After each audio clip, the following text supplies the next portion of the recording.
नमस्कार, बहुत स्वागत है आपका इंडिया न्यूज मध्य प्रदेश छत्तीसगढ़ देख रहे हैं आप और मैं हूं आपके साथ शिवम सोनी। रुक करते हैं फटाफट खबरों की ओर।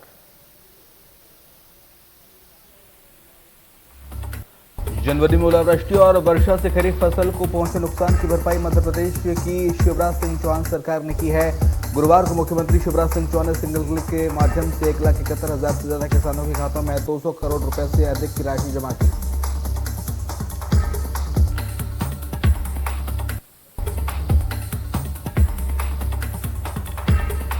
सीएम भूपेश बघेल ने बीजेपी पर साधा निशाना, कहा सभी राज्यों से बीजेपी का सुपड़ा साफ, किसानों की मांग की जाएगी पूरी, पलायन में आई कमी।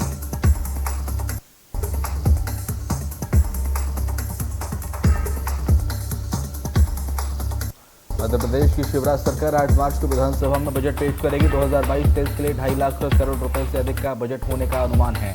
8 मार्च को वित्त मंत्री जगदीश देवड़ा द्वारा बजट प्रस्तुत किया जाना है। सत्र की अवधि कम होने के चलते एक दिन में 7-8 विभागों की अनुदान मांगों पर होगी चर्चा। 7 से 25 मार्च तक चलने वाले बजट सत्र में होगी कुल 13 बैठकें।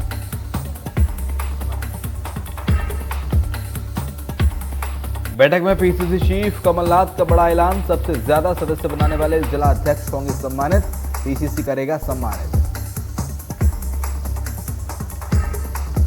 प्रदेश कांग्रेस कार्यालय में डिजिटल सदस्यता अभियान को लेकर कांग्रेस ने की बैठक की अध्यक्षता पीसीसी चीफ कमलनाथ ने की। कमलनाथ ने पार्टी जिला अध्यक्षों से गांव पर फोकस करने को कहा है। साथ ही सदस्यता अभियान में आ रही समस्याओं को लेकर कमलनाथ से जिला अध्यक्षों ने 1-to-1 चर्चा की। उन्होंने कहा कि सबसे ज्यादा सदस्य बनाने वाले जिला अध्यक्षों को पीसीसी सम्मानित करेगा और जिला अध्यक्षों को 3 कैटेगरी में पुरस्कार दिए जाएंगे। साथ ही कमलनाथ ने बैठक में मंडल और सेक्टर मजबूत करने पर दिया जोर। कमलनाथ ने कहा कि मंडल और सेक्टर की वजह से ही हम 2 चुनाव वाली सीटें जीते। उन्होंने कहा कि हमें हर विधानसभा सीट पर मंडल सेक्टर पर काम करना होगा। जहां भी मंडल सेक्टर फर्जी बने हैं उसमें सुधार लाना होगा।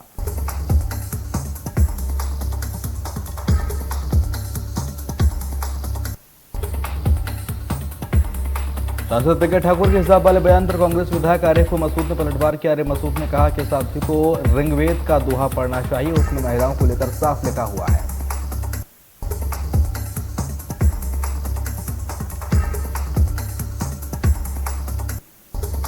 खरगोन जिले के गोगांव निवासी कांग्रेस के वरिष्ठ नेता महमूद सेठ को गत दिनों निधन के बाद गुरुवार को कांग्रेस नेता दिग्विजय उनके निवास पर पहुंचे।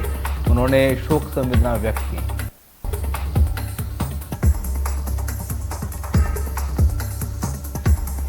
एआईसीसी के निर्वाचन पदाधिकारी आरएस खुटिया ने मध्य प्रदेश कांग्रेस कार्यालय में गुरुवार को प्रेस को संबोधित किया। उन्होंने कांग्रेस में अब डिजिटल माध्यम से सदस्य बनाने की बात कही।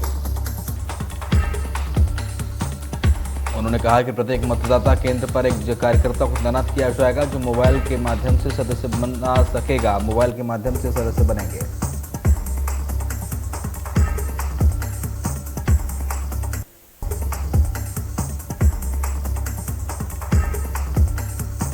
कांग्रेस की बैठक पर पूर्व मंत्री सज्जन सिंह वर्मा ने कहा कि अब तक की मध्य प्रदेश की राजनीति का विश्लेषण हुआ है, उसकी रिपोर्ट दिल्ली हाईकमान के पास गई है और उन मसलों पर भी बैठक में चर्चा हो रही है। साथ ही उन्होंने बीजेपी पर जमकर हमला भी बोला।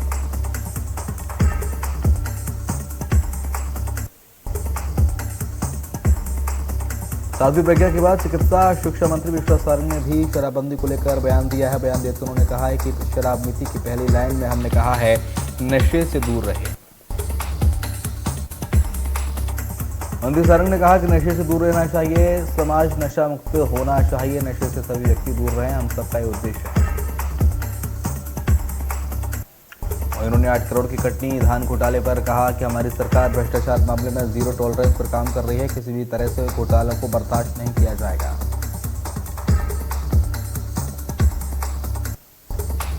प्रदेश के गृह मंत्री डॉक्टर नरोत्तम मिश्रा ने कहा कि कमलनाथ जी, जो पुलिस आपकी सुरक्षा में लगी है आप उसे ही धमका रहे हैं, ये अच्छी बात नहीं है।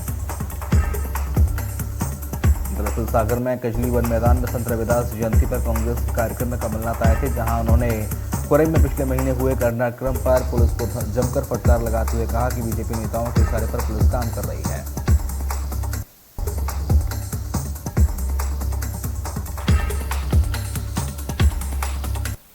भोपाल में सांसद साध्वी प्रज्ञा सिंह ठाकुर ने एक बार फिर शराबबंदी की मांग की है। साध्वी ने कहा है कि शराब से घर टूट रहे हैं, कई लोगों की जान जा रही है, जिसमें कोई राजनीति नहीं होनी चाहिए। उन्होंने कांग्रेस पर निशाना साधते हुए कहा कि कांग्रेसी भगवा को पहले ही आतंकवाद कहकर पाप कर चुके हैं। कांग्रेस मुक्त भारत बनाने के लिए बीजेपी के लोग चल पड़े हैं।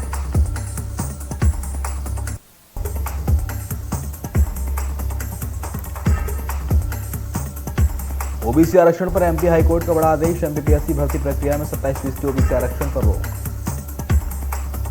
एमपीपीएससी 2019 भर्ती प्रक्रिया में सिर्फ 14% ओबीसी आरक्षण देने के निर्देश। हाईकोर्ट ने राज्य सरकार और एमपीपीएससी को जारी किया नोटिस।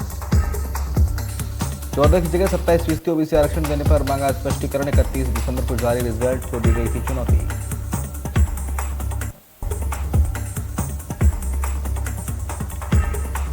आज से एमपी बोर्ड की परीक्षा शुरू। 2 साल बाद ऑफलाइन परीक्षा, बच्चों को पहुंचाना होगा स्कूल।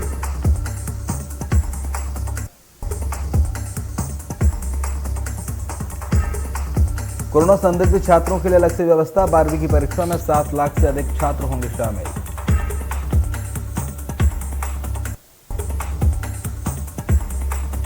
भोपाल में आज से 12वीं बोर्ड की परीक्षा शुरू हो गई। स्कूल शिक्षा मंत्री इंदर सिंह परमार ने छात्रों को शुभकामनाएं दी।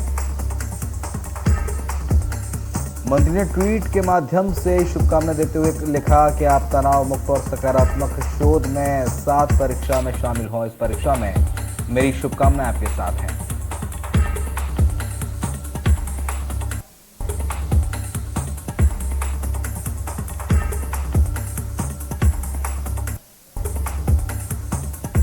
ग्वालियर में माध्यमिक शिक्षा मंडल द्वारा आयोजित हो रही हायर सेकेंडरी और हाई स्कूल की परीक्षा आज से शुरू हो गई है। हाई सेकेंडरी में पहला पेपर अंग्रेजी का शुरू हुआ।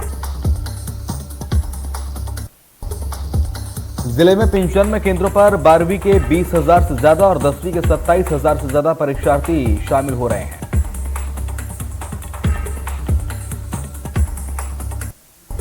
बारहवीं बोर्ड परीक्षा में बड़ी लापरवाही सामने आई है। स्कूल ने मृतक सब इंजीनियर को ही परीक्षा के लिए प्रेक्षक बना दिया है।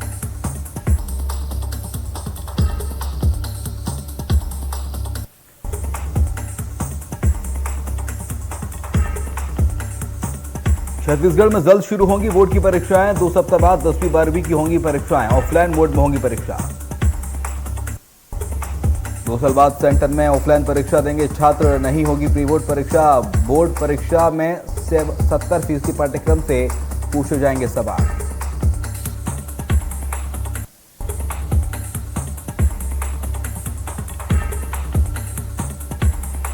भिंड माध्यमिक शिक्षा मंडल मध्य प्रदेश की हायर सेकेंडरी बोर्ड परीक्षा में कलेक्टर और एसपी ने एक परीक्षा केंद्र का औचक निरीक्षण भी किया। कलेक्टर और एसपी ने परीक्षा केंद्र का भ्रमण कर नकल रहित भयमुक्त परीक्षा को संपन्न कराने हेतु व्यवस्थाओं का अवलोकन किया।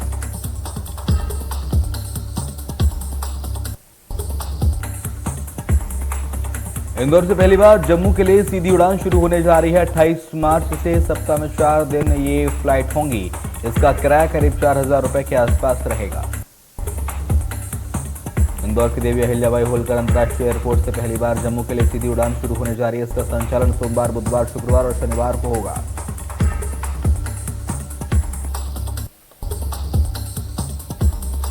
ग्वालियर में भगवा रैली निकालने के दौरान हिंदूवादी नेताओं ने राष्ट्रीय ध्वज का अपमान कर दिया। पुलिस ने एक फुटेज के आधार पर संज्ञान लेते हुए ध्वज पकड़े हुए 4 लोगों के खिलाफ मामला दर्ज किया है। मंगलवार को अखंड भारत हिंदू एकता संगठन ने हिंदूवादी नेताओं ने हिजाब मामले को लेकर बिना अनुमति की रैली निकालकर प्रदर्शन किया। इसमें राजा चौहान अपने साथियों के साथ प्रदर्शन के दौरान तिरंगे झंडे को उल्टा पकड़े हुए थे। इसके अलावा राष्ट्रीय ध्वज को काफी नीचे पकड़े दिखाई दे रहे थे, जो राष्ट्रीय ध्वज के अपमान की श्रेणी में आता है। इसके बाद पुलिस के संज्ञान में मामला आते ही 4 लोगों के खिलाफ राष्ट्रीय ध्वज अधिनियम की धारा के तहत मामला दर्ज किया गया।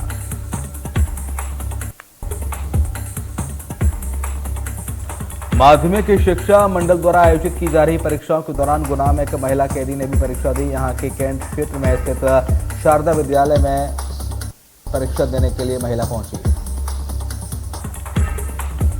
4 फरवरी 2022 को गुना के नानाखेड़ी क्षेत्र में अजय धाकड़ नामक युवक के साथ मारपीट करने के आरोप में संजय नायक परीक्षा में है। उसकी जमानत निरस्त होने के बाद न्यायालय ने व्यवस्था करते हुए जेल प्रशासन को पेपर दिलाने के निर्देश दिए।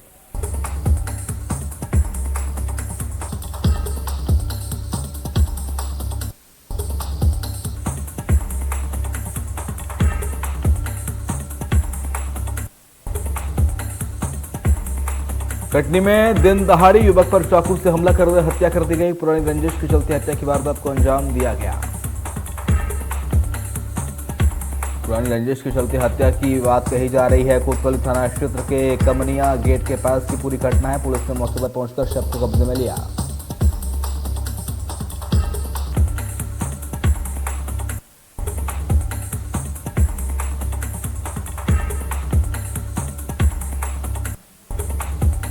इसके बाद आज सुबह ठीक 10 बजे संध्याय के एसआई 2 पुरुष कांस्टेबल और 2 महिला कांस्टेबल सहित 5 पुलिसकर्मियों के साथ परीक्षा केंद्र पर पहुंची।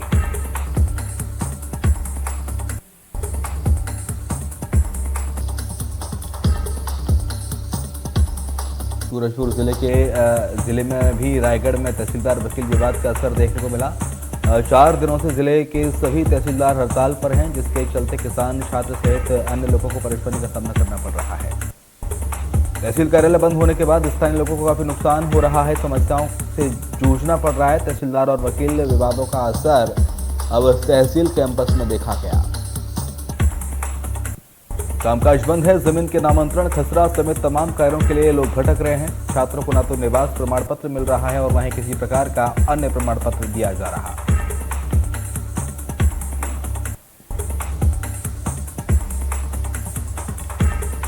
जबलपुर में प्रदेश का पहला वाइल्ड लाइफ म्यूजियम बनकर तैयार हो चुका है। वाइल्ड लाइफ से जुड़ी दिलचस्प जानकारी म्यूजियम में मौजूद है। म्यूजियम में हाथी का दिल भ्रूण में कैसा दिखता है, शेर का बच्चा, 80 साल पहला शिकार में मारे गए शेर का सर जैसे राजघराने से लिया गया, ये सारा संग्रह एक ही छत पर मौजूद है। ये म्यूजियम नानाजी देशमुख पशु चिकित्सा विज्ञान विश्वविद्यालय से फॉरेंसिक साइंस डिपार्टमेंट में बनाया गया है।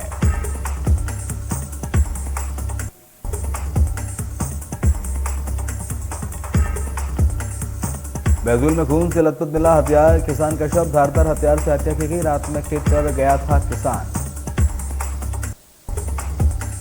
सुबह तक नहीं लौटा तो पत्नी और बेटे ने खेत पर जाकर देखा। खेत में किसान ओम प्रकाश की लाश मिली।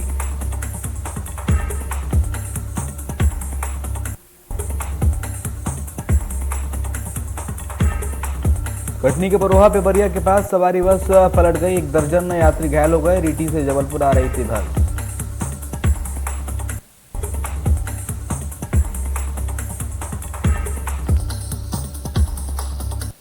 कांकेर के केशकाल घाट में लगा लंबा जाम। घाट में मरम्मत कार्य के कारण मार्ग को किया गया था 1 वे।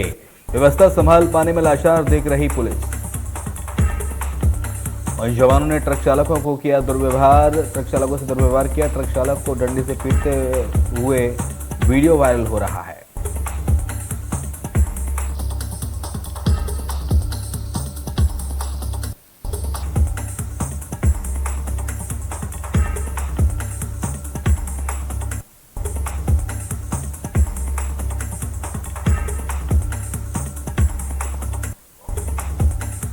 बेमेतरा जिले के देवरबीजा गांव में अचानक अजगर देख भयभीत हुए ग्रामीण। एक युवक को एक सांप ने काट दिया। सांप के काटने से घायल युवक को ग्रामीणों ने जिला अस्पताल में भर्ती कराया।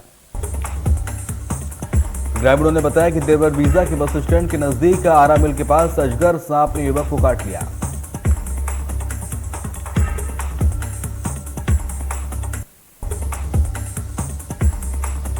जबलपुर में एक 22 वर्षीय युवक रिजवान खान ने अज्ञात कारणों के चलते घर में फांसी लगाकर आत्महत्या कर ली। युवक ने अपनी बहन से वीडियो कॉलिंग करते वक्त फांसी लगाई। उस वक्त घर में कोई भी मौजूद नहीं था। घटना की जानकारी के बाद पुलिस मौके पर पहुंची। शव को कब्जे में लेकर पोस्टमार्टम के लिए भेज दिया।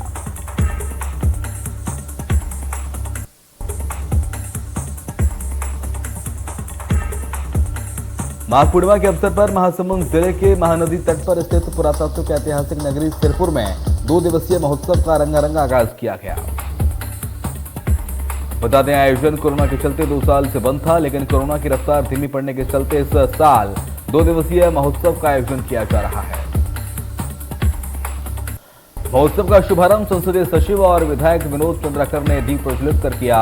इस दौरान कलेक्टर, एसपी, जिला पंचायत सीईओ और स्थानीय जनप्रतिनिधि मौजूद रहे।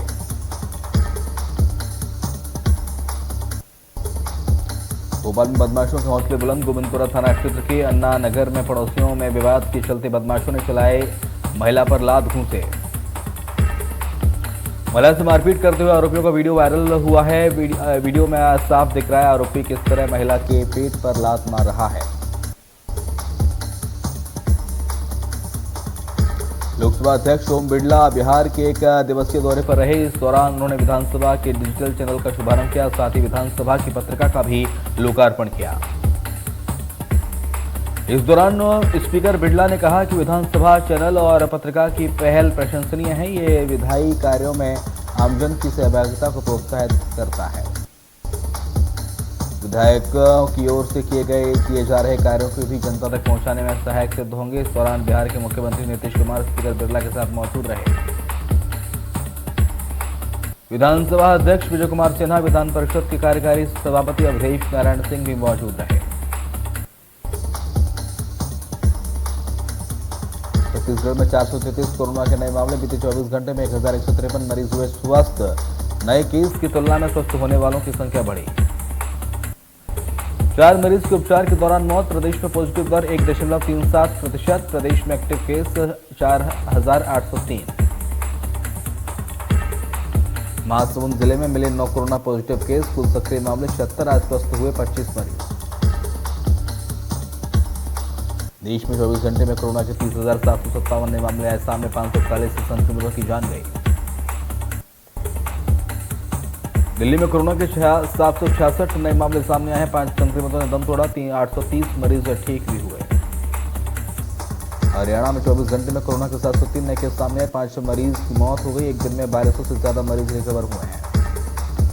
गुरुग्राम में 24 घंटे में कोरोना के 337 नए मामले सामने आए, जबकि 2 संक्रमित की जान चली गई। एक दिन में 450 से ज्यादा मरीज रिकवर हुए। फरीदाबाद में 24 घंटे में कोरोना के 53 नए मामले सामने आए। 115 मरीजों ने कोरोना को मात दे दी। कर्नाटक में 24 घंटे में 1894 नए मामले सामने आए। 5418 रिकवर हुए और 24 लोगों की जान गई। असम में 24 घंटे के दौरान 55 नए कोविड मामले सामने आए। 443 रिकवर हुए और 4 लोगों की जान गई। मिजोरम में 24 घंटे में कोरोना के 1571 नए मामले सामने आए। 1 की मौत हुई।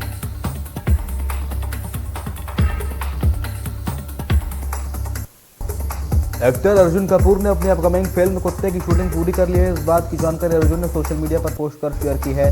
कहा है कि आज मैंने अपनी 17वीं फिल्म की शूटिंग पूरी कर ली है। एक्ट्रेस आलिया भट्ट की अपकमिंग फिल्म गंगूबाई काठियावाड़ी 25 फरवरी को रिलीज होने जा रही है।